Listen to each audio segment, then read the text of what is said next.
Sonia, and thanks very much for the invitation to come and speak today, and hello to everybody who I can't see on the screen, but it's very nice to speak to you all today. What I'm going to do is provide a little bit of an overview to start with of I guess where we are with the work we've been doing trying to better understand rates of carbonate production, reef growth and sediment supply on reef systems. I'm going to then specifically, as Sonia mentioned, talk a little bit about some of the recent work we've been doing over the last about 4 years in the Maldives, actually monitoring how carbonate production and sediment supply have changed through the recent bleaching event. And then really wrap the talk up by considering what some of the sort of wider implications and applications of these sorts of data sets might be.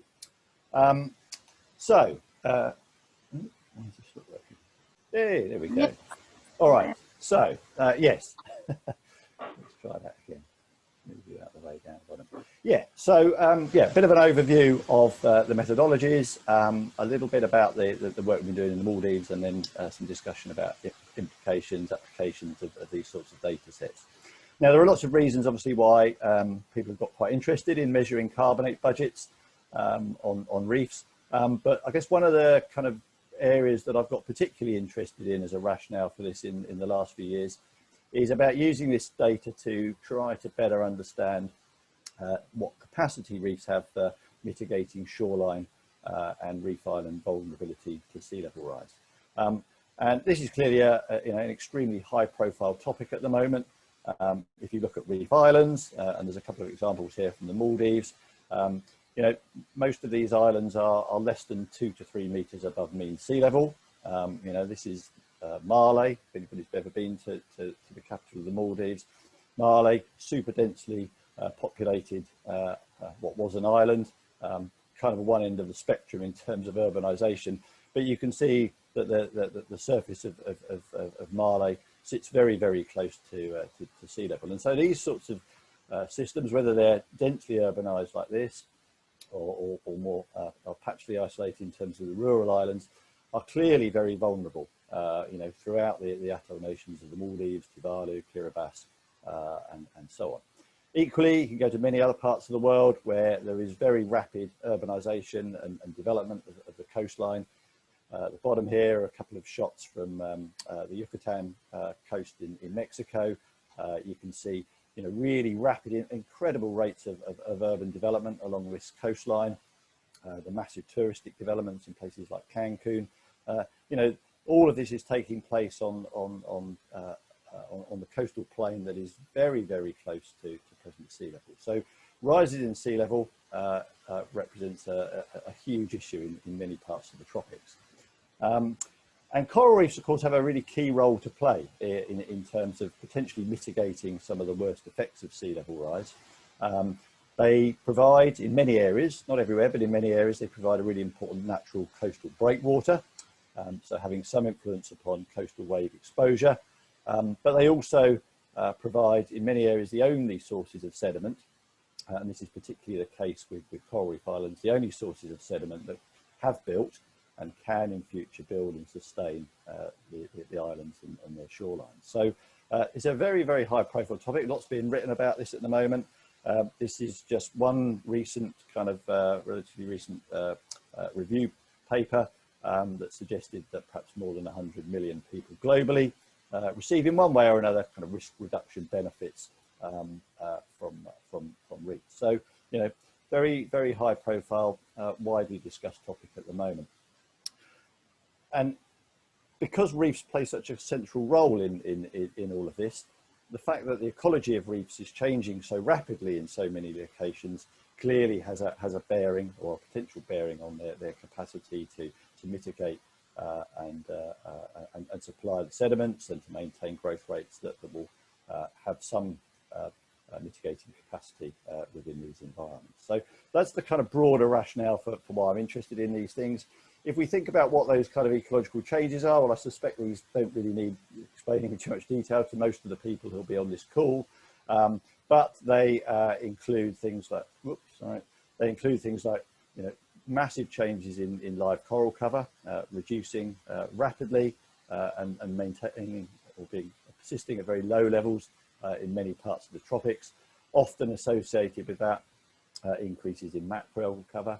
In many areas, we're seeing changes, and this is really critical for reef building, in terms of the abundance of habitat building corals. The Caribbean is an excellent example of that, where we've seen widespread declines in Neopropera, which we know historically and through recent geological time have driven most of the reef building, and those taxa are being replaced by either slower calcifying or lower profile or high turnover taxa, which historically have had very little reef building capabilities. Many of those, we've considered to be relatively stress resistant, but actually even even some of those are now succumbing to new disease events, such as those that we've seen along the Mesoamerican barrier reef in the last couple of years. And then also there's the impact upon reef structural complexity. As you lose these fast calcifying reef building taxa, the structure of the reef also becomes denuded, with lots of ecosystem service type implications and biodiversity implications. So those are kind of fairly major and fundamental changes. As I've said, there are lots of ecological and biodiversity implications of those changes, but there are also many geoecological implications. And really there are three that are particularly important and worth flagging here. Firstly, are the effects of changing ecology on how effectively reefs may be able to respond to rising sea level. And what's really key here is the capacity of the reef surface to maintain its position relative to sea level, because as that the depth above the reef increases, that opens up and exposes the coast to greater wave energy propagation. High coral cover, high carbonate production rates are clearly critical for maintaining high rates of coral reef growth. They aren't the only factor, we know that. Physical framework removal rates are also very important, but I think it's fair to say that maintaining at least a positive carbonate budget is really the minimum that is required to sustain at least the potential for vertical reef growth. So that's one key issue. The other, of course, is the effect of reducing structural complexity because of the frictional benefits that can exert. And Dan Harris and co-workers have written quite nicely about this in the last couple of years. So that's a second kind of major implication of these ecological changes. And then the third is what it may be doing to rates and types of reef-derived sediment supply. And as Sonia said in her introduction, and as I alluded to earlier on, really critical for island and shoreline development, particularly where the reefs provide the only source of that material. So really, we very urgently need much better data on the rates and magnitudes of recent changes in budget states and in these other geo-ecological functional roles. We need to use that data to try to improve our understanding of future change and to use that then in a way that allows us to perhaps better understand the vulnerability of different types of tropical coastal environments. So these are broadly the sorts of challenges that we've been trying to work on through the Reef Budget Project. Some of you may be familiar with the work that we've been doing under this programme over the last about 10 years. But Reef Budget was sort of set up as a methodology, building and adapting many of the early budget methodologies that had been developed in the 70s and 80s as a way of trying to estimate rates of biologically driven carbonate production and bioerosion. And if you're interested, there's the methodologies and a host of other information on our website where we post all the methodological documentation. It started off as a methodology that we piloted and started using in the Caribbean. The scope of that work has since expanded fairly significantly in that region. And then in the last 6 years, I guess, we've been applying the methodology, adapting it to sites throughout the Indian Ocean. And we're now also working in the tropical Eastern Pacific region to start to extend the methodology into those areas as well. And so what the methodology basically does is it tries to to make estimates of the amount of carbonate being produced by corals and coralline algae, set against the rates at which material is being eroded and denuded by, for example, parrotfish, urchins, endolithic sponges, microendoliths, and so on. And it's a methodology that's changed and adapted and been progressively refined over the last decade to its present iterations. And you can find spreadsheets for the Caribbean and the Indian Ocean region on our website.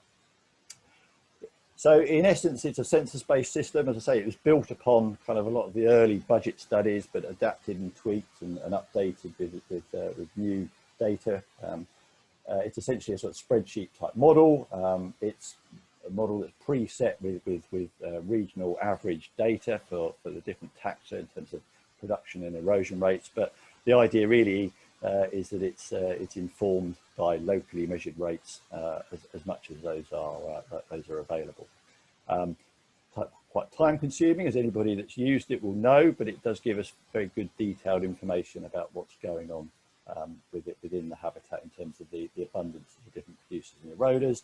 And the spreadsheets that are on there will give you data on the carbonate production. It'll break that down in terms of looking at what different taxa are doing.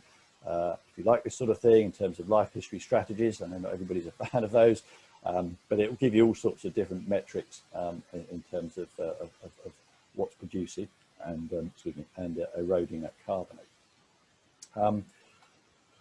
So that work has really been used to sort of inform three major types of outputs. We've utilised the data we collected from about 2009 to about 2017 from all sorts of different sites around the tropical Western Atlantic and the Indian Ocean to look at changes or look at contemporary net budget states across a broad spectrum of systems.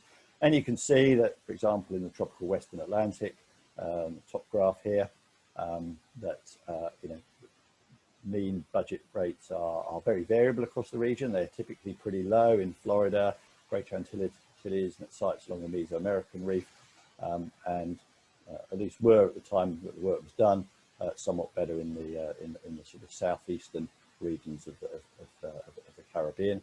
The Indian Ocean, a bit more patchy. There's a strong footprint actually in this data from the bleaching events of 2015, 2016. Hence, some of these areas we've got very, very low net budget states. But we can start to explore some of these ideas. You can drill down into that data. So, for example, in the Caribbean, we previously looked at which taxa are driving carbonate production predominantly.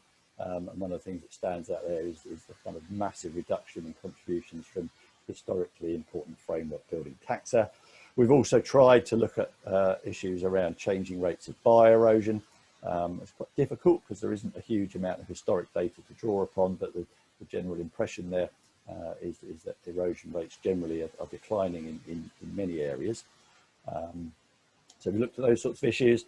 And then more recently, we've used this data to try to look at the accretion potential of reefs in the different sites where we've worked, what we call RAP-max, an estimate of maximum reef accretion potential. And it's a maximum because we can't really do a very good job at the moment of factoring for episodic physical framework removal. And then we've used that kind of data to then look at what we think might be happening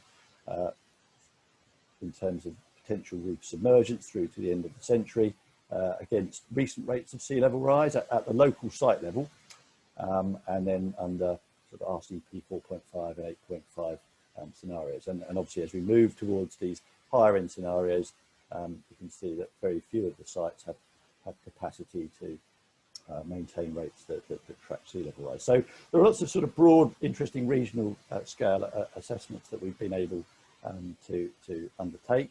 And then more recently, I've been working on trying to develop a sort of an aligned system for also estimating rates, types and size fractions of sediment that are being generated. As I said earlier, reef-derived sediment, of course, is critically important. It's something that we know very little about quantitatively, but that sediment in reef systems comes from all sorts of different reef taxa, from corals, which are either contributed perhaps as rubble or denuded by parrotfish, urchins and so on from Halimeda, forams, mollusks and so on. And the productivity of that material and the way it breaks down has a major bearing on its capacity to be moved and then trained to feed shorelines and islands. So we know it's very important, and we might assume, it's reasonable to assume that as the ecology of reefs changes, perhaps we go from systems that look a bit like this to look like this, that the ecology, as the ecology changes, so the rates and the types of sediment that are being produced might also change. And that was something that some of us explored in a review paper back in 2011, this idea that perhaps as you go through different ecological transition states, the abundance of different constituents being produced, sediment contributing constituents, will change, and that will have at present fairly poorly quantified implications in terms of the capacity of that material to make its way to Ireland. So, we know these things are very, very important. The challenge is really how do we go about trying to estimate them, and it remains the case, despite the fact that this is the material that builds all beaches, or many beaches in the tropics. It builds most of the islands. We don't really have any standardized methodologies for quantifying rates of production, and it's not easy, and let's explain why these methodologies haven't really been developed in the past, but it's something we've been slowly trying to get a handle on. So at the moment, where I'm at with that is I have a sort of prototype census-based system. The idea is it's been set up to run alongside the sort of framework side of reef budget. It is once again informed by published rates, production data, and so on. It's a similar census approach in the sense that it looks at species abundance and size data, and then depending on the producer group we're interested in, it includes information on rates of production by species and size class, carbonate content, growth rates, turnover rates, and then also what's really important is to try to get an understanding of the actual sizes of the material that's being produced, either initially after deposition or as it undergoes progressive breakdown, because that has a major bearing on entrainment potential and transport potential of that material. So for some groups, it is a little bit more straightforward. It's not certainly not that it isn't time consuming, but for taxa like parrotfish and bioeroding urchins, it's a little bit more straightforward. We can collect the sort of data we use for understanding bioerosion rates to try and better constrain size class trends in terms of sediment production. And there's a nice paper that's just in press at the moment that Ines Lange has out, where we've been trying to kind of constrain these rates to the sites that we work on in the Maldives. For other taxa, we've sort of tried to develop and adapt some past methodologies and to think about sort of novel ways of addressing these issues. So for some of the calcareous green algae, we've been looking at kind of in-field measurable dimensions that we can use in the context of the sort of volumetric space that the different types of plants take up. We've been then combining that with information on plant volume and carbonate contents, looking at growth rates from alizarin staining of plants, which works really, really nicely, and then also doing sort of experimental work to look at what this material breaks down into. So we can use these sorts of approaches to develop ways of estimating sediment production rates. And so one of the things I've been doing with that at some sites in the southern Maldives is trying to use that, or to use those combined approaches to start looking at how framework and sediment budgets may be responding to major ecological disturbance events. And we've been working at some sites right down in the southern Maldives, almost on the equator here. And slightly fortuitously, we were at these sites in January of 2016, a couple of months before the big bleaching event in the region kicked off. And as you'll see from these graphs, and this is from the NOAA data, sea surface temperatures were very, very high for about 2.5 months in this region, above the region of bleaching threshold. And we've subsequently went back in the September of that year, again in the March, and then in January of 2019. And really the effects on the reef have been pretty profound. Coral cover, these are grouped by year, so January 16, September 16, March 17, and then January 19. Coral cover has come down very, very dramatically. There's a little bit perhaps of an uptick here, which I'll talk a little bit about in a minute. Turf edible cover's gone up very, very significantly. And then in more recent, over the more recent sampling period, we saw a huge increase in the amount of Halimeda on the reefs, and the implications of that I'll talk about a little bit in a moment. So the effects of these changes have been pretty profound in terms of the framework carbonate budgets. This is data from the 5 sites that we've been working on here, and you can see that the net budget estimates have come down very significantly.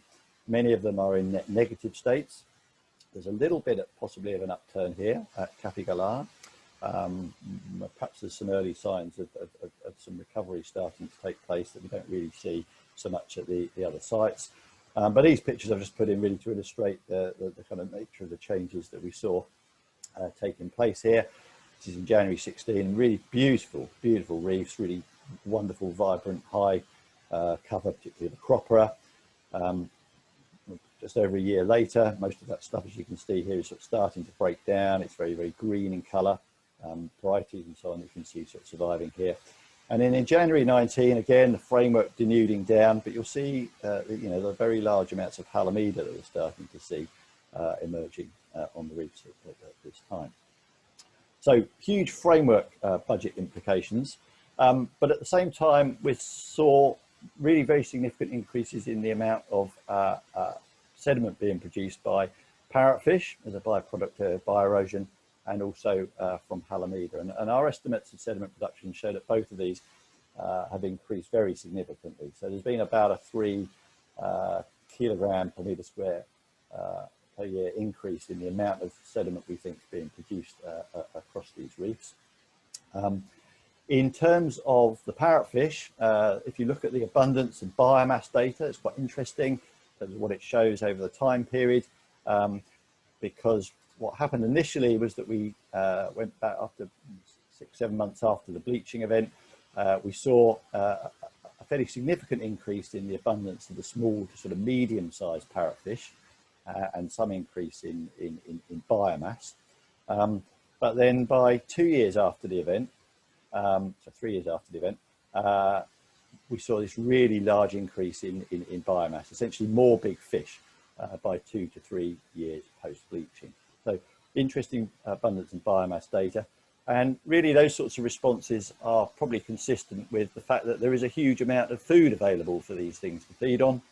It is basically a giant parrotfish larder at the moment, exploiting what is clearly a huge increase in the epi and endolithic algal cover on the reefs. And Nicholson and co-workers have very recently written a very nice paper about parrotfish targeting these endoliths and some selectivity amongst different taxa. So really interesting changes in the parrotfish communities at the same time that we've seen this big reduction in coral production rates.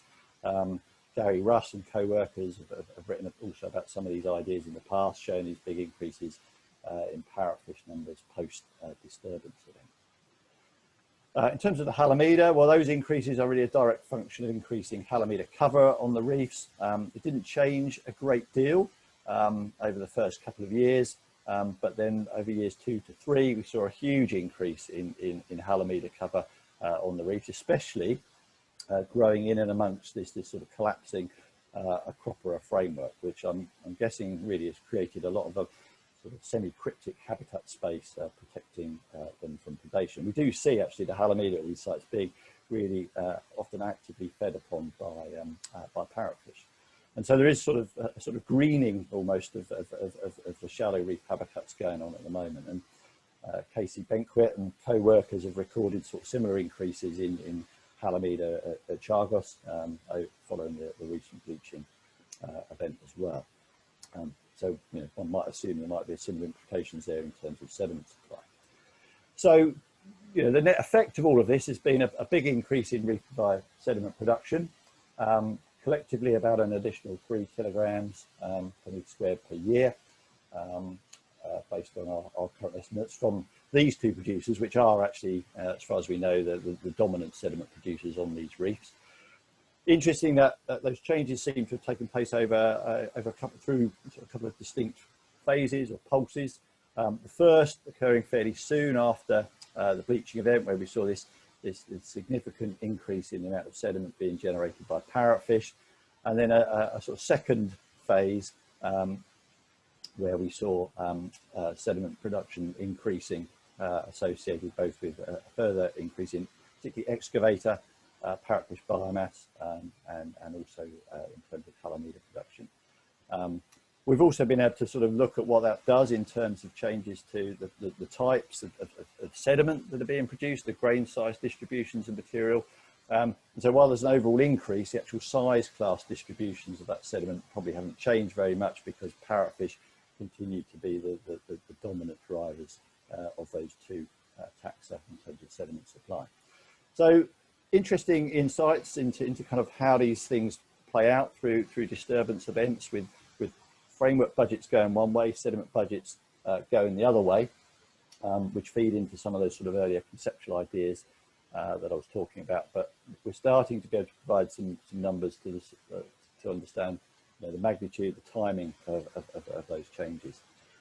I guess the other thing, you know, that this raises lots of quite interesting questions about how long these changes might last for. It's probably reasonable to assume that there will be some sort of feedback as substrate denudes, food resource availability denudes, and so we may start to see in a few years' time parrotfish biomass starting to come down again. At the same time, we may lose a lot of that shelter space that the Halimeda seems to be occupying at the moment. And it's not that Halimeda wasn't always there, it just hasn't been there in the large amounts that we see it now. And so actually what we may have are sort of cyclical phases, really, of enhanced sediment generation post-disturbance. And you can also almost imagine phases of framework budgets coming down, a bit of a lag in sediment budgets coming up, and then the framework budget improving, and perhaps then the sediment production declining again. We'll have to see how that kind of plays out over the next 5 to 6 years. So some interesting insights there. I just thought I'd finish off by just sort of flagging up, you know, what I think some of the wider opportunities of these sorts of data sets are. They do provide us with an opportunity to sort of start to think about producing broader maps to understand sort of reef scale rates of production, something we've had a bit of a go at a site in the Maldives, a bit further north in the Maldives, where we've done both framework and sediment production estimates, and we've been able to kind of look at what are the taxa driving sediment production in different systems and what that means for overall rates of productivity. There's a paper that came out a couple of years ago. Really nice paper doing something similar at Heron Island that came out about 2 or 3 weeks ago from Brown et al. Again, looking at framework and sediment budgets in different parts of the Heron Island system. One thing they were able to do quite nicely there is to integrate some data on rates of sediment dissolution, which is not something we've really been able to factor for in the work that we've done to date. But I think these sorts of approaches really start, as we're getting more and more data from more habitats, provide us with an opportunity perhaps to start producing much better maps of global reef carbonate production rates, taking advantage of the, you know, the really high resolution satellite generated habitat maps that are now being developed through various reef mapping programs. So I think there's some really interesting work that can be done there in the future. The other thing, of course, is that it provides data that can be used to understand something about reef growth rates and sediment supply rates, to sort of feed into lots of the modelling efforts that are being done to try and predict how tropical shorelines and islands may respond to sea level rise, both in terms of computer-generated models, such as this one over here, informed by field wave data, but also for some of these sort of flume tank type experiments that Masselink and co-workers have been using in Plymouth to actually sort of provide empirical data on the sort of sediment supply regimes and water depth changes across reef profiles. So I think there's some really interesting and exciting opportunities that can be explored there in the future as well. yeah, so I will leave it there. There's been a whole host of people that I ought to thank who've been involved in Reef Budget over the years, but I'd really just like to thank particularly Carl Morgan, Ines Lange, Rob Salter and Rob Yarlett, who've been quite heavily involved in a lot of the Maldivian work that I was talking about in the middle part of the talk. So probably gone over there, Sonia, because I always tend to, but I'll leave it there and happy to take any questions.